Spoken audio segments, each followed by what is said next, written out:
नमस्कार, India voice देख रहे हैं आप और मैं हूं आपके साथ शिवम दुबे। इंडिया वॉइस के खास प्रोग्राम देवभूमि समाचार में आप सबका स्वागत है। सीधा रुक करेंगे खबरों की ओर। आपको बता दें कि देहरादून से बड़ी खबर आ रही है, जहां यूसीसी विधेयक को मंजूरी मिलने के लिए राष्ट्रपति के पास विधेयक को भेजा गया है। देहरादून से बड़ी खबर हम आपको बता रहे हैं, जहां पर विधेयक को राष्ट्रपति के पास भेजा गया है और प्रदेश सरकार ने 6 फरवरी को यूनिफॉर्म सिविल कोड विधेयक को पारित किया था और इस विधेयक को पारित होने के बाद इसे राजभवन भेजा गया था, जहां राष्ट्रपति की मंजूरी मिलना अभी बाकी था और यूनिफॉर्म सिविल कोड विधेयक को मंजूरी के लिए राष्ट्रपति के पास भेजा गया है। देहरादून से हम आपको बड़ी खबर बता रहे हैं, जहां यूनिफॉर्म सिविल कोड के विधेयक को राष्ट्रपति के पास भेजा गया। ज्यादा जानकारी के साथ हमारे सहयोगी संवाददाता अभय कैंतुरा हमारे साथ जुड़ चुके हैं। अभय, 6 फरवरी को यूनिफॉर्म सिविल कोड सदन में इसको पारित कर दिया जाता है और इसके बाद इसे राष्ट्रपति के पास भेजा जाता है। अब राष्ट्रपति की मुहर लगने के बाद सरकार का अगला कदम क्या होगा अभय? बिल्कुल सीधे तौर पर ये कहें कि यूसीसी विधेयक को लेकर जो धामी सरकार ने जो काम यहाँ पर किया था, ऐतिहासिक काम, उसे अब राष्ट्रपति की मंजूरी मिलना यहाँ पर जरूरी हो गया। सभी लोग इस चीज़ का इंतजार यहाँ पर कर रहे हैं। राजभवन की तरफ से इन सभी विषयों के लिए, जो चाहे विधायक हो या न्यायिक हो, उन सभी विषयों का परीक्षण करने के बाद इस विधेयक को राष्ट्रपति को भेजने का काम यहाँ पर किया गया। गत 6 फरवरी को धामी सरकार ने जो विशेष सत्र आहूत किया था, उस सत्र के दौरान इस यूसीसी विधेयक को सदन के पटल पर रखा गया था। ध्वनि मत से इसे पास कराने का काम यहाँ पर किया गया था। तब विपक्षी सदस्यों ने इस विधेयक को प्रवर समिति के अधीन सौंपने की मांग यहाँ पर करी थी, लेकिन सत्ता पक्ष ने संख्या बल के आधार पर इस विधेयक को सदन के भीतर पारित कराने का काम यहाँ पर किया था और उसके बाद इसे मंजूरी के लिए राजभवन भेज दिया गया था। राजभवन की तरफ से इसका पूरा न्यायिक और विधिक परीक्षण यहाँ पर हुआ है। इसमें साफ तौर पर कहा गया है कि जो आईपीसी की धाराएं या कुछ संविधान के जो अनुच्छेद हैं, उनका अनुच्छेद जो 6 है, जिसमें सम्मिलित सूची का अनुच्छेद यहाँ पर कहा गया, उसका अधिग्रहण यहाँ पर हो रहा है। यानी उन सब विषयों पर टकराव की स्थिति यहाँ पर बन रही है। इसलिए अब इस विधेयक को राष्ट्रपति को भेजने का काम यहाँ पर कर दिया गया है। तो सीधे तौर पर यह समझा जा सकता है कि राजभवन के बाद अब यूसीसी का यह विधेयक राष्ट्रपति को भेज दिया गया है, जहाँ पर इसका परीक्षण होगा और जैसे ही राष्ट्रपति की मंजूरी इस विधेयक को मिलेगी, ये कानून का रूप यहाँ पर अख्तियार कर लेगा और उत्तराखंड राज्य देश का पहला राज्य होगा जहां पर यह कानून समान रूप से लागू किया जाएगा। अभी तक ये कह सकते हैं कि जो ऐतिहासिक जो क्षण रहा है, यानी जो गौरव का विषय धामी सरकार के लिए रहा, वो यही है कि उत्तराखंड राज्य देश का पहला राज्य है जिसने यूसीसी का विधेयक पास किया और यूसीसी विधेयक के पास होते ही इसे राजभवन में मंजूरी के लिए भेज दिया गया था। अभी तक ये कह सकते हैं कि देश के किसी भी राज्य ने इस तरीके का कठोर कानून या समान कानून बनाने का निर्णय अभी तक नहीं लिया था, क्योंकि सभी धर्मों के लिए, सभी लोगों के लिए, सभी जाति वर्गों के लिए एक समान कानून बनाने का काम धामी सरकार ने किया था और ये यूसीसी के माध्यम से उसे लागू भी करने का काम यहाँ पर करने जा रही थी। लेकिन राजभवन से परीक्षण के बाद अब इस विधेयक को राष्ट्रपति की मंजूरी के लिए भेज दिया गया, जिसमें अब भी कम से कम ये कह सकते हैं कि 80 से 90 दिनों का समय और यहाँ पर लग सकता है। जी अभय, जब विधानसभा चुनाव हो रहा था तो पुष्कर सिंह धामी ने जो कमिटमेंट जनता से किया था कि हमारी सरकार जब वापस से आएगी तो हम यूनिफॉर्म सिविल कोड लाएंगे, उनकी सरकार वापस से आती है, यूनिफॉर्म सिविल कोड वो सदन में लाते हैं, चर्चा करते हैं और इसके बाद उसको पारित करके राजभवन भेजा जाता है और आज उस पर अंतिम मोहर लगनी भी बाकी है। इसका मतलब ये साफ तौर पे कहा जा सकता है कि पुष्कर सिंह धामी ने जो जनता के प्रति कमिटमेंट किया था उस पर 100% खरे उतरे। बिल्कुल, मुख्यमंत्री पुष्कर सिंह धामी का जो ऐतिहासिक जो निर्णय ये कहा जा सकता है, वो निर्णय यहाँ पर सफल होता हुआ भी नजर आया है। अभी तक मुख्यमंत्री पुष्कर सिंह धामी ने सत्ता में रहते हुए जो भी निर्णय यहाँ पर लिए, वो राज्य के विकास के लिए, जनहित के विकास के लिए, और जिस प्रकार से धाकड़ धामी ने ये यूसीसी का निर्णय यहाँ पर लिया था, उससे सभी जगह ये कह सकते हैं कि मुख्यमंत्री पुष्कर सिंह धामी की तारीफ होने लगी थी। उत्तराखंड राज्य के इस यूसीसी कानून के ड्राफ्ट का इंतजार देश के सभी राज्यों को था। कई राज्य ऐसे थे जो सिर्फ इसी बात पर नजरें यहाँ पर लगाए बैठे थे कि जैसे ही ये सदन में पास होगा तो उस बिल का अध्ययन करने का काम उन राज्यों की तरफ से भी किया जाएगा और अपने अपने राज्यों में इसे लागू करने का काम यहाँ पर किया जाएगा। चाहे आप गुजरात की बात कर लें, मध्य प्रदेश की बात कर लें या हरियाणा की बात कर लें, वो सभी राज्य इस बिल के अध्ययन करने की तैयारी यहाँ पर कर रहे थे। और अभी ये कहा जा सकता है कि जैसे ही इसे राष्ट्रपति की मंजूरी यहाँ पर मिल जाएगी तो ये बिल वापस राजभवन पहुंचेगा, राजभवन से इसे सरकार सूचित कर दिया जाएगा और एक नए कानून का इख्तियार ये बिल यहाँ पर कर लेगा और उत्तराखंड राज्य देश का पहला राज्य बन जाएगा जो यूसीसी कानून को समान रूप से लागू करने का काम यहाँ पर करेगा। जी ठीक है भाई, आप हमारे साथ बने रहिएगा, हम फिर आप तक संपर्क करने की कोशिश करेंगे।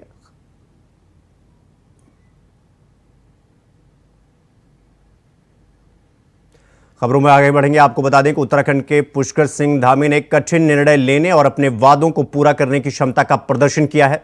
सीएम धामी को एक युवा चेहरे के रूप में देखा जाता है और उनकी छवि साफ सुथरी है।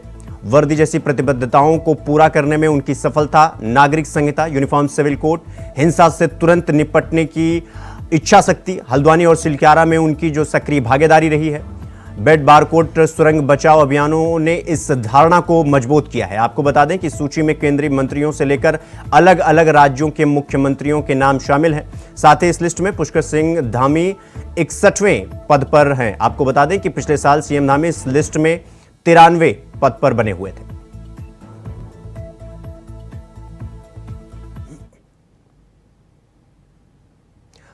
अभय, ये उत्तराखंड के मुख्यमंत्री पुष्कर सिंह धामी की जो छवि में और जो धाकड़ नेताओं में इनकी जो रैंकिंग में जो सुधार हुआ है, वो कौन कौन से निर्णय हैं जो पुष्कर सिंह धामी को इन आंकड़ों में यानी 95 आंकड़ों से सीधा 60 के करीब लेके आते हैं?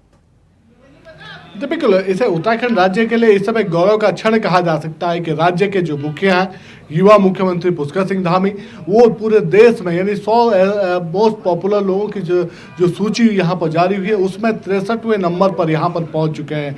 ये राज्य के लिए गौरव का विषय इसलिए भी कहा जा सकता है कि इससे पहले कभी इस पायदान पर या इस रैंकिंग में उत्तराखंड के मुख्यमंत्रियों का नाम शुमार नहीं हो पाया था, लेकिन इस बार ये सभी चीज़ें यानी वो इतिहास बनता हुआ नजर आ रहा है जब मुख्यमंत्री पुष्कर सिंह धामी की छवि देश में सबसे पॉपुलर लोगों के बीच में जो कठोर निर्णयों का इम्प्लीमेंट करने में और उन कठोर निर्णयों का पालन कराने में यहाँ पर सबसे ऊपर होती हुई नजर आ रही है। जिस प्रकार से राज्य के भीतर पहले यूसीसी विधेयक को लाने का काम राज्य सरकार की तरफ से किया गया। चुनाव से पहले जो वायदा यूसीसी को लेकर हुआ था उसे चुनाव के बाद उस वायदे पर खरा उतरने का काम मुख्यमंत्री पुष्कर सिंह धामी की तरफ से किया गया। उसके बाद सिलक्यारा जैसे जो ये कह सकते हैं कि जो निर्णय घटना वहाँ पर घटी थी, 41 श्रमिक टनल के भीतर फंसे थे, उन सभी 41 श्रमिकों को केंद्र के सहयोग से केंद्र के साथ मिलकर सभी मजदूरों को सकुशल बाहर निकालने का काम यहाँ पर किया गया। यानी बिना किसी कैजुअलिटी के ये जो रेस्क्यू अभियान था वो यहाँ पर सफल हुआ। उसकी वजह से उत्तराखंड राज्य का नाम रोशन हुआ। उसके बाद हल्द्वानी की जो हिंसा थी यानी जो सांप्रदायिक दंगा वहाँ पर भड़कने जा रहा था उस पर कठोरता से और तीव्र गति से जिस प्रकार से नियंत्रण यहाँ पर किया गया, जो अपराधी थे, जो उपद्रवी थे, उनके खिलाफ जिस प्रकार से कठोर कार्रवाई वहां पर की गई, उससे भी उत्तराखंड की छवि में और सुधार यहां पर हुआ है। तो ये कहा जा सकता है कि इसके अलावा महिलाओं के आरक्षण को लेकर जिस प्रकार से धामी सरकार ने निर्णय यहां पर लिया था, राज्य आंदोलनकारियों के लिए 10% क्षतिपूर्ति आरक्षण के निर्णय पर जिस प्रकार से धामी सरकार ने खरा उतरने का काम यहाँ पर किया, तो वो ऐसे निर्णय थे जो उत्तराखंड राज्य को मील का विकास के लिहाज से भी मील का पत्थर साबित करने वाले थे। उत्तराखंड राज्य में जिस प्रकार से उत्तराखंड राज्य की छवि अब तक धार्मिक पर्यटन के लिए जानी जाती थी, उससे इतर अब उत्तराखंड राज्य अपनी अचीवर श्रेणी में आगे बढ़ता हुआ नजर आ रहा है। यानी हर उस पायदान को छूता हुआ नजर आ रहा है जो विकसित राज्यों की श्रेणी में सबसे ऊपर यहाँ पर होता है। तो ये समझा जा सकता है कि लगातार राज्य में विकास के लिए जो काम यहाँ पर हो रहे हैं, राज्य की नई छवि, राज्य का नया नाम जो पूरे देश और विश्व के मानचित्र पर उभर कर सामने आ रहा है, उसके लिए मुख्यमंत्री पुष्कर सिंह धामी का कुशल नेतृत्व ही सबसे कारगर है। और उसी के बदौलत आज ये कहा जा सकता है कि मुख्यमंत्री पुष्कर सिंह धामी परिस्थित श्रेणी परिस्थित लोगों की जो सूची है उसमें 63वें पायदान पर पहुंचे हैं। पहले में ये कह सकते हैं कि पिछले साल जब ये सूची जारी हुई थी तब मुख्यमंत्री पुष्कर सिंह धामी 93 यानी 100 से सिर्फ 100 के करीब यह आंकड़ा था जब उनकी गिनती वहां पर होती थी, लेकिन अब यह आंकड़ा 60 के करीब यहाँ पर पहुंच चुका। तो उत्तराखंड राज्य के लिए उपलब्धियों भरा साल कहा जा सकता है। जी ठीक है भाई, बहुत बहुत धन्यवाद आपका हमारे साथ जुड़ने के लिए। खबरों में आगे बढ़ेंगे। आपको बता दें कि उत्तराखंड के चर्चित अंकिता भंडारी हत्याकांड के मामले में अंकिता के माता पिता सरकार पर गंभीर आरोप लगाते हुए श्रीनगर में अनिश्चितकालीन धरने पर बैठ गए हैं। उनके धरने को स्थानीय लोगों और कई जनप्रतिनिधियों ने अपना समर्थन भी दिया है। अंकिता के माता पिता ने सरकार पर गुनहगारों को बचाने का आरोप लगाया है। उन्होंने न्याय न मिलने तक धरना जारी रखने की चेतावनी दी है। पुलकित आर्य की फैमिली से बहुत नज़दीकी संबंध थे। इस व्यक्ति के वीआईपी होने की प्रबल संभावना है। तो हमारा सिर्फ इतना कहना है कि इस व्यक्ति की कॉल रिकॉर्ड की जांच कर ली जाए। ये व्यक्ति 18 सितंबर 2022 के आसपास हफ्ता 10 दिन पहले कहाँ था? क्या उस दौरान इस व्यक्ति की बहुत ज़्यादा बात पुलकित आर्य के परिवार के साथ हो रही थी? चाहे पुलकित है, चाहे डॉक्टर विनोद आर्य हैं, ये लोग हैं, या रेणु बिष्ट हैं, या अन्य लोग यहाँ पे जो भी थे, वहाँ पे सौरभ भास्कर जो मुजरिम है और अंकित गुप्ता है, क्या इनमें आपस में बातचीत हो रही है? तो देखिए, जब पुलिस तहकीकात करती है तो कॉल रिकॉर्ड बहुत बड़ा एक साक्ष्य होता है। और हत्या से पहले और हत्या से बाद ये प्रबल संभावना होती है कि जिसके इशारे पर हत्या की गई है उसे बताया जाता है, उससे बातचीत होती है। तो ऐसा करने में सरकार को क्या दिक्कत है? हम ये कहते हैं कि अगर अजय कुमार बिल्कुल साफ सुथरे हैं, पाक साफ हैं, तो मीडिया में आके बयान क्यों जारी नहीं करते? इतना बड़ा आरोप उन पर लगा है। भारतीय जनता पार्टी क्यों चुप्पी साध लेती है? आरएसएस क्यों चुप्पी साध लेती है? और ये व्यक्ति हर एक छोटे बड़े कार्यक्रम में शिरकत कर रहा है, तिरंगा फहरा रहा है। उत्तराखंड के विभिन्न हिस्सों में उत्तराखंड के विभिन्न विधायकों, जो हमारे जनप्रतिनिधि हैं, जिन्हें हमने चुन के भेजा है, उनके साथ दिखाई दे रहा है। तो ऐसा क्यों है? बैठे हैं क्योंकि सरकार हमारा कहना तो नहीं मान रही है, अपनी मनमानी कर रहे हैं। और दूसरी बात कि कह रहे हैं कि आपके साथ न्याय किया जाएगा। तो न्याय कहाँ से दिला रहे हो तुम? तो जो हमारे साथ जो हर समय कंधे पे कंधे मिलाकर चल रहे हैं, उन्हीं का साथ आप अन्याय कर रहे हो। कभी उनकी मिसेज का ट्रांसफ़र करना, कभी हमारे जो फिर भी कर रहे हैं जो हमारे नवनीत जी की और रवनीत जी उनकी बहन का ट्रांसफ़र करना। तो आप न्याय कहाँ से कर रहे हो भाई? परेशान तो उनको परेशान करो, चाहे हमें परेशान करो। परेशान हम हो रहे हैं ना, ज़्यादातर परेशान हम हो रहे हैं। दूसरी बात, जो रिजोर्ट तोड़ा गया, प्रमोद कुमार एसडीएम द्वारा तोड़ा गया, रेणु बिष्ट द्वारा तोड़ा गया और गवाह द्वारा सिद्ध भी किया गया है कि वह जुर्म इन्होंने किया है। तो अभी तक मैंने जो 3 तारीख को एक एप्लीकेशन वहाँ पे दी थी, सीएम साहब को दी थी, एसडीएम के माध्यम से दी थी। उसमें मैंने सारी डिटेल लिखी थी कि एसडीएम प्रमोद कुमार को सस्पेंड किया जाए और रेणु बिष्ट को विधानसभा से तुरंत हटाया जाए। तो गुनहगारों को बचाने का आरोप लगाया है। अंकिता भंडारी हत्याकांड के मामले में उनके माता पिता ने आरोप लगाया है कि सरकार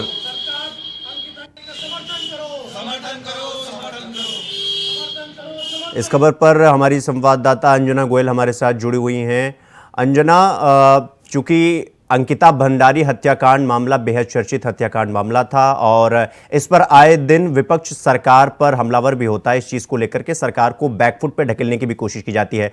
और अब जो ये अनिश्चितकालीन धरना प्रदर्शन उनके माता पिता की तरफ से किया जा रहा है, कौन सी वो मांगे हैं? किस बात को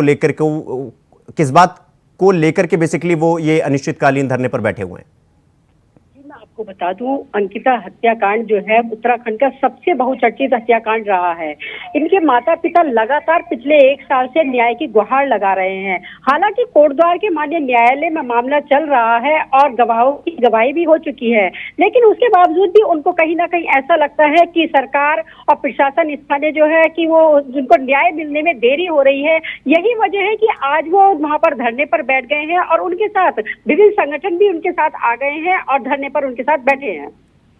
अंकिता, ये वो कौन से संगठन हैं ये जो अंकिता भंडारी के माता पिता के साथ इस अनिश्चितकालीन धरने पर बैठे? क्या इसमें विपक्ष के भी नेता हैं जो इसमें सम्मिलित हैं इस बैठक में, इस अनिश्चितकालीन धरने में? जी हाँ शिवम जी, मैं आपको बता दूं कि जिस तरह से वहाँ पर अन्य संगठन भी जुड़ रहे हैं और जो बैठे हुए भी हैं, विपक्ष भी उसमें शामिल है, क्योंकि सत्ता में रहने वाले तो कोई आएंगे नहीं साथ में। और सबसे बड़ी बात यह है कि जो वीआईपी का नाम भी उनका आ रहा था, वो भी सत्ता पक्ष वाले का ही नाम है सामने, जिसकी वजह से अभी तक खुलासा नहीं हो पाया है। दूसरे जो विभिन्न संगठन और आ रहे हैं, अन्य लोग भी हैं, अन्य सामाजिक संस्थान भी हैं जो उनके साथ जुड़ रही है। अंजना, मेरा सवाल आपसे ये है कि जब से धरना प्रदर्शन शुरू हुआ या निश्चितकालीन, तब से सरकार की तरफ से सरकार के प्रतिनिधि या और कोई नेता जो इस पर उनकी कोई प्रतिक्रिया आई हो? जी, मैं आपको बताऊं कि जिस तरह से अभी वे धरने पर बैठे हैं और अनिश्चितकालीन धरने पर उन्होंने कहा है कि हम बैठे रहेंगे जब तक हमको न्याय नहीं मिलता है। ऐसे में अभी तक कोई भी नेता या कोई भी इस तरह का कोई भी सत्ता पक्ष का कोई भी व्यक्ति उनके पास नहीं गया है। ठीक है अंजना, बहुत बहुत धन्यवाद आपका हमारे साथ जुड़ने के लिए।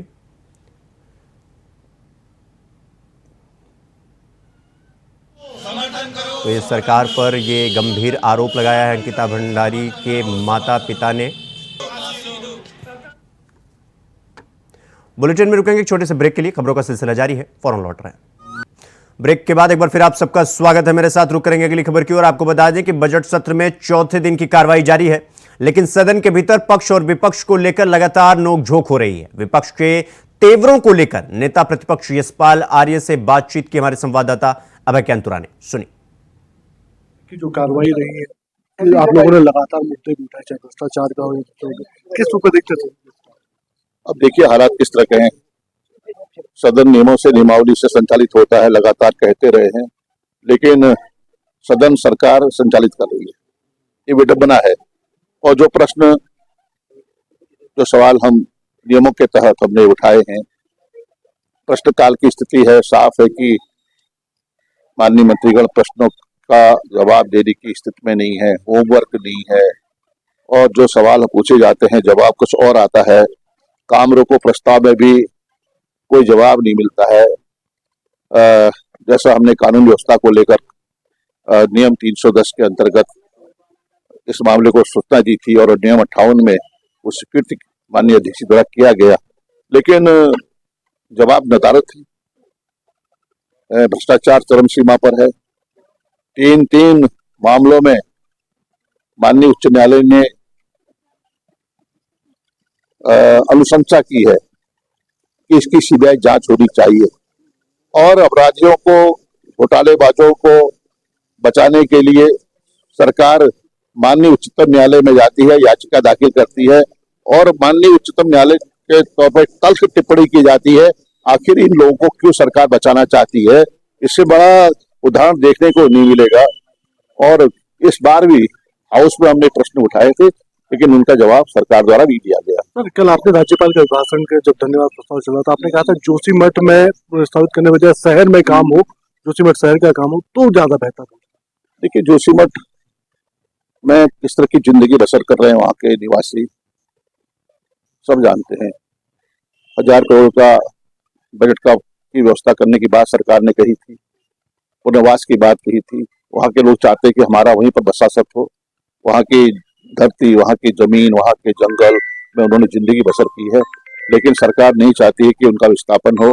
अधर में लटके हुए लोग हैं। सिलकारा में जिस तरह से हमारे जो रेड माइनर्स थे, उन्होंने जिंदगी की परवाह नहीं करते हुए जो मजदूर सुरंग में फंसे हुए थे उनको बचाने का काम किया, और सरकार शाबाशी ले रही है, कह रही कि हमारे प्रयासों से ये संभव हो पाया। सरकार की जिम्मेदारी है, नैतिक जिम्मेदारी सरकार की, उसको करना पड़ेगा, लेकिन श्रेय लेने के लिए आतुर हैं, लेकिन काम कुछ नहीं है। नेता प्रतिपक्ष यशपाल आर्य साफ तौर पर कहा कि श्रेय लेने की होड़ मची हुई है, जबकि सदन के भीतर जो विपक्ष की तरफ से सवाल उठाए जाते हैं तो सरकार उनका जवाब नहीं दे पाती है, जबकि कई ऐसे ज्वलंत मुद्दे हैं जिन पर सरकार को जवाब देना चाहिए, लेकिन सदन के भीतर सत्ता पक्ष निरुत्तर नजर आता है। कैमरामैन असगर के साथ अभय कैंतुरा, इंडिया वाइज।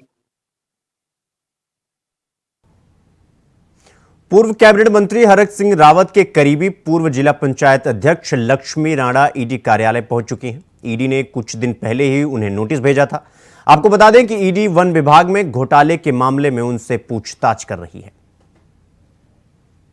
इसमें पार्को रेंज में हुए घोटाले के बाद जो ईडी है वो लगातार हरक सिंह रावत और साथ साथ उनके जितने भी सहयोगी हैं या फिर कहा जा सकता है जितने भी आईएफएस अधिकारी उस वक्त मौजूद थे, उस पूरे आरोप प्रकरण में उन पर अब ईडी लगातार पूछताछ के लिए बुला रही है। और आज पूर्व जिला पंचायत अध्यक्ष लक्ष्मी राणा और साथ साथ पूर्व कैबिनेट मंत्री की जो करीबी हैं लक्ष्मी, वो यहाँ पर पहुंची है और उनसे पूछताछ का जो दौर है 11 बजे से चल रहा है। और करीब 2 घंटे बीत चुके हैं, लेकिन लगातार उनसे पूछताछ की जा रही है। आपको बता दें कि 7 फरवरी को जो ईडी की टीमें थी, उन्होंने करीब 17 ठिकानों पर देश भर के वहां पर छापेमारी करी थी, जिसमें पूर्व कैबिनेट मंत्री के कई घर थे, कई बिजनेस प्रॉपर्टीज थी, और उसमें लक्ष्मी राणा का नाम भी सामने आया था, जिनमें जो उनकी करीबी थी, और साथ साथ उनके घर में भी चेकिंग की गई। इस दौरान जाना गया कि उनके पास एक लॉकर है जिसमें लाखों रुपए के सोने जमा है, जिसके बाद उन्हें जब्त कर लिया गया और आज उसकी पूछताछ करने के लिए लक्ष्मी राणा को यहाँ पर बुलाया गया है। उनसे पूछताछ की जा रही है। साथ साथ हरक सिंह रावत के जब 2019 में कॉर्बेट नेशनल पार्क में ये पूरा भ्रष्टाचार का आरोप लगा था, उसके बाद विजिलेंस की जांच हुई थी, विजिलेंस के बाद सीबीआई की जांच हुई और ईडी अब लगातार पूछताछ कर रही है कि ये रकम उन्होंने कहां से उपलब्ध की है और साथ साथ ये जो ज्वेलरी उनके लॉकर में मिली है, इसके क्या सबूत है उनके पास। फिलहाल पूछताछ चल रही है। आज हरक सिंह रावत को भी आना था, लेकिन उन्होंने राजनीतिक व्यवस्था यानी कि राजनीतिक चीजों में उलझे हुए हैं, इस कारण वो आज नहीं आ पाएंगे, लेकिन कुछ दिनों में माना जा रहा है कि हरक सिंह रावत भी यहाँ पहुंचेंगे और ईडी के सवालों का वो जवाब देंगे। कैमरा जर्नलिस्ट निशांत चौहान के साथ मैं तुषार गुप्ता, इंडिया वॉइस देहरादून। देवभूमि समाचार में फिलहाल अभी के लिए बस इतना ही। देश दुनिया की तमाम खबरों को देखने के लिए देखते रहिए इंडिया वॉइस। नमस्कार।